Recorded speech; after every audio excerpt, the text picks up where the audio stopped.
Hi, Richard Brook, Acupuncture and Yoga teacher here. So one of the workshops that I run, which has been developed via my own body of work, is a workshop on meditation and the body-mind connection.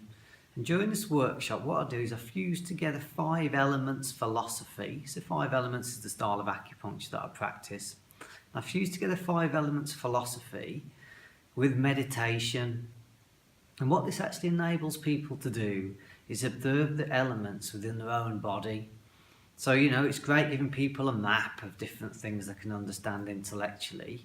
But when you actually turn your senses inside and start to understand some of the qualities and characteristics of your own inner dialogue and where it originates from within the body, it can be quite a profound experience. I remember, probably the same as a lot of people, and some times in my life where I've really struggled with my own inner dialogue. And I think originally I actually sought out a lot of forms of meditation, some of the early types of meditation that I tried, and I guess spiritual modalities, if you like, as a way of trying to drown out some of the inner dialogue that I was experiencing, some of the inner chatter, some of the discordant thought forms. And that was my route, is to try different spiritual things, if you like. But it's no different to what a lot of people do by trying to drown out their own inner dialogue by any number of other means, sometimes whatever that might be. And it can range from quite subtle things. I'm going to have another piece of chocolate, maybe that'll help to sedate me a little bit. I'm just going to turn the TV up a little bit. So obviously at the other end of the spectrum where we've got very, perhaps very difficult inner chatter going on, where we're going to take harder substances in order to try and drown it out. Well, the good news I've got for you is that the inner chatter that comes from within the body can be explained and has patterns to it just the same way as anything else does. So everything in nature's got certain patterns to it. You just got to observe what goes on around us to see that. And part of where the problem originates from is that as human beings, we don't understand anymore they're actually part of these same intrinsic natural patterns as the rest of nature around us, So everything in nature is subjected to these energies of what we think of as yin and yang in Chinese medicine, which is expansion and contraction. So you can see this between winter solstice and summer solstice, that the whole of nature appears to be in this upward expansive state. And then between summer solstice and winter solstice, the whole of nature goes into this kind of decline and inward motion. And obviously you can also track that pattern during the course of a day. The sun comes up, it drives nature upwards towards the light, things grow and move out. And then obviously at night the sun goes down and we head in. And I know even that can seem sometimes, even these very basic forces that we're subjected to as human beings, can sometimes seem so far away from where we end up living when we're just living within that chatter in our mind, when we're living by the alarm clock, maybe we're working odd shifts. We might even forget that we're actually regulated by these forces at all. But basically your body is. So your body mimics these patterns, it mimics this pattern of expansion and contraction. And because the body and mind are linked together, the mind follows the activity that's going on within the body. And I know that might also seem like quite a strange thing to say. The mind mirrors the activity that's going on in the body, but we often see it in very simple ways, but yet we choose to ignore it or be selective with what we see. So we all know when we're feeling hungry and we relate to it, for example, as being, that's my stomach, my stomach's rumbling, I'm hungry, I need some food. Or we might relate to it as like, someone said something to me and it's broken my heart, they've injured my heart, or someone makes a very heartfelt comment, my heart melted, I'm in love.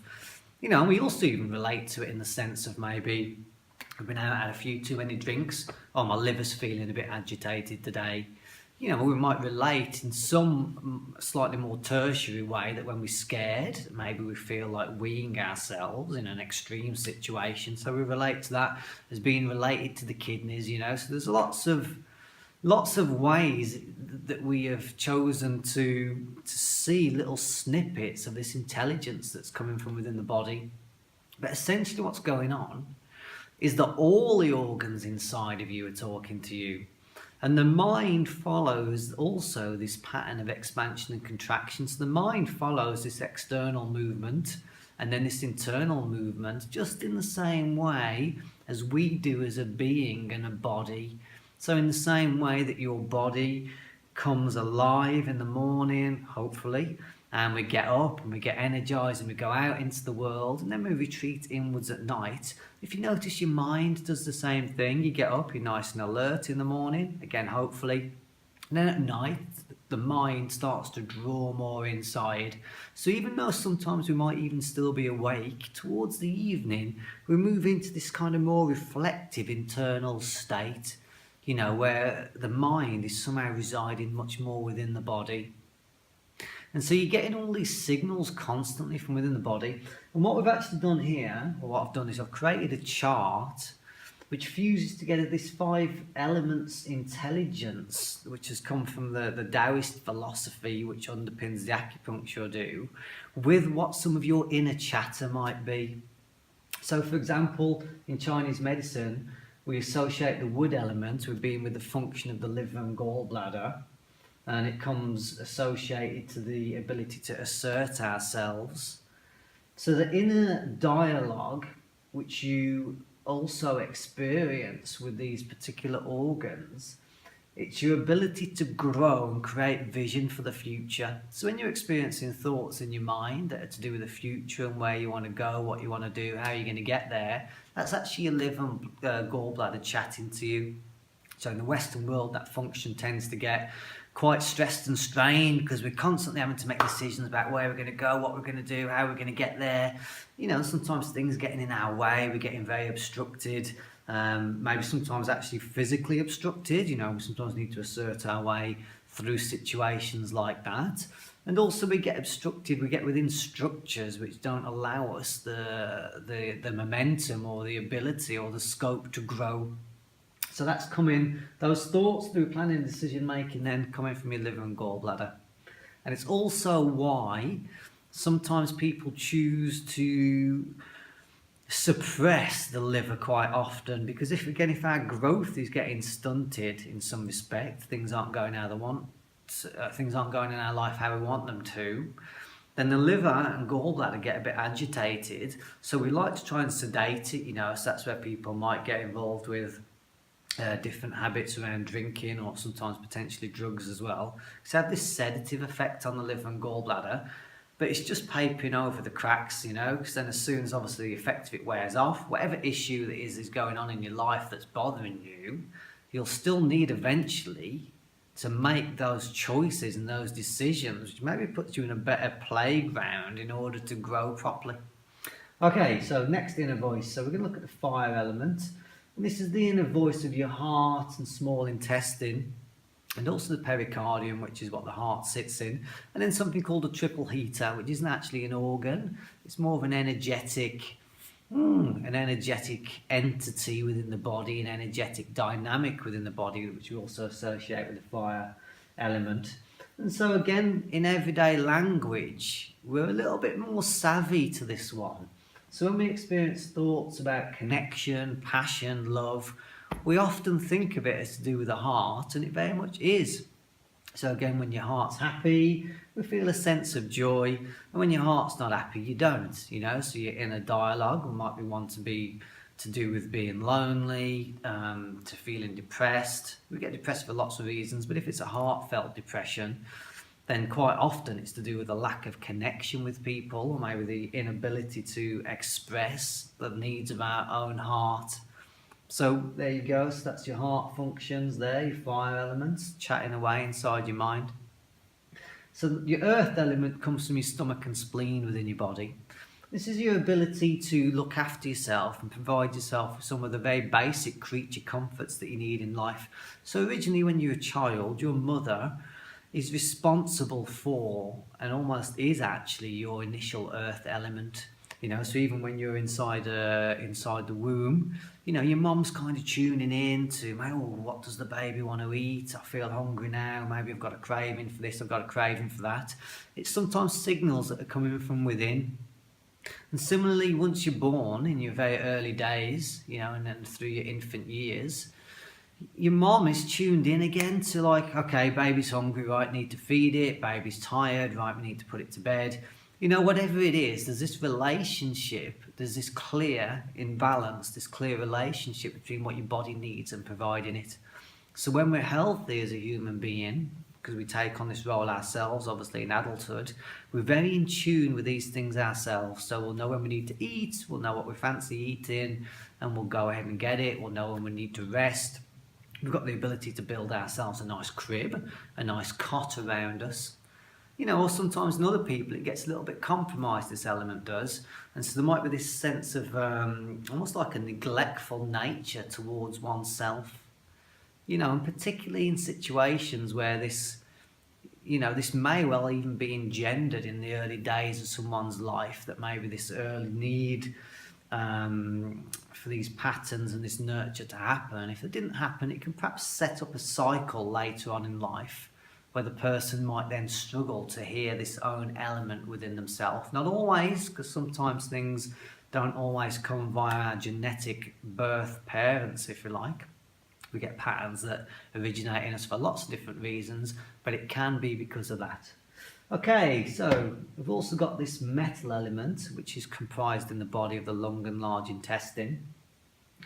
And inside this element, the thoughts that we'll get inside our mind are to do with inspiration and also letting go. So again, it's a bit more of an obvious one. We get this idea that people go ahead, stand at the top of a mountain, breathe in, feel really inspired, really awake. We talk about this idea of getting things off our chest that are bothering us, getting, and grief settles on the chest. So that's the spectrum of how the metal element works through the lungs. It's either the ability to feel really inspired, or sometimes we're carrying a little bit of grief on our chest. We're carrying a bit of baggage of things that have happened, and we just need to kind of get it off.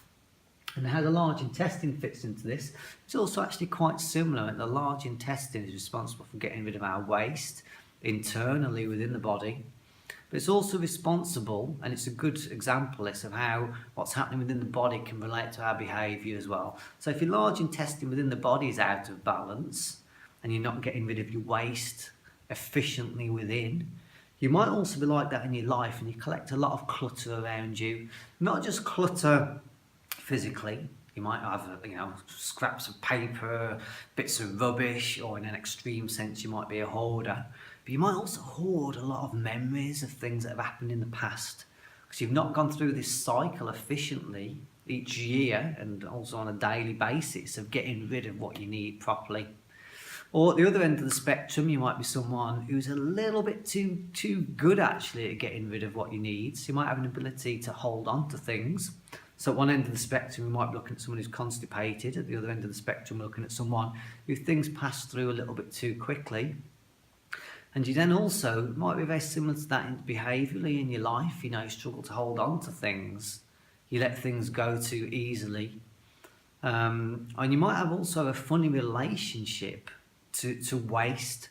So you've got hoarders at one end of the spectrum, but at the other end of the spectrum, you've got people who maybe don't like being around dirt at all. So it's almost as if they don't relate well to their own internal dirt, if you like. So then they won't relate well to dirt around them.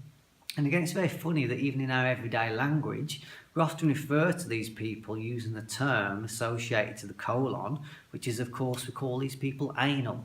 So again, we can see even in our everyday language that we've chosen a word that we associate to a function within the body which corresponds to a behaviour and a type of thinking pattern. And then the final element, which we identify as thoughts which pass through our mind, come from what we think of as the water elements, which originate from the kidney and bladder in the body. Now, your liver and gallbladder is all about future. So your liver and gallbladder provides that growth of where you need to go and how you're going to get there. And your kidney and bladder are actually all about the past. It's all about filtering things out. If you think of the role of the kidney, it filters out and transports fluids around. So if you think for a moment, let's use the example of the book Messages from Water. It's a slightly crude analogy or relationship, I guess. But essentially, there's an understanding, if you like, that what we're exposed to makes an impression on us, in very simple terms. So, using that book, Messages from Water, there's actually the example that as different vibrations are applied onto fluid, the fluid actually changes shape, So there's pictures in this book of different forms of crystals that have been spoken to nicely or spoken to nastily, and they form different shapes. So if you think of how much of your body is made up of fluid, it therefore makes sense that what you're exposed to makes an impression on the fluids in your body, which then needs kind of cleaning out and filtering out. And I always like to think an extreme example of this is maybe you've been to a concert, so your body has been exposed to this, like a buffeting of quite forceful vibration, you've got all this music coming out of the speakers, it makes a big impression on the fluids in the body. And then you go home, you sit down or you lie down or whatever, and then you hear going round and round and round and round and round the vibrations of the music that's still within your system. And it is like a washing machine. It kind of goes round and round and round and round until your body's kind of filtered it out. And we can think of, in some respect, that's the way the kidney and bladder operate. So we have an experience, something happens to us, and then the kidney and bladder, it's their job to filter it out and out and out and out and leave us with what's important from that. So we build wisdom. So when our kidney and bladder are functioning properly, we build wisdom from the experiences we've had because we retain what's important. Or if it's not functioning properly, we can end up at two ends of the spectrum. So you can either end up being a little bit reckless because you've got an inability to take the wisdom from what's happened. So you can be reckless, or we could say fearless. Or at the other end of the spectrum, you could end up being extremely fearful. Maybe something's happened to you and it's made a bit more of an impression on us than maybe what is appropriate. It's a funny word, but then maybe what's ideal for us to move on as a human being. So maybe we have a little bit of a shock, a little bit of a trauma. It makes such an impression on us that we can't get it back out of our system. So it goes round and round and round and troubles us.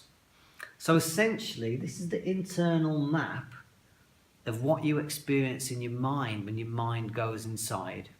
So your mind moves between these two, like I said, these two polarities of the external senses, so sight, sound, touch, smell, and taste. And then when your mind goes inside, this is where it goes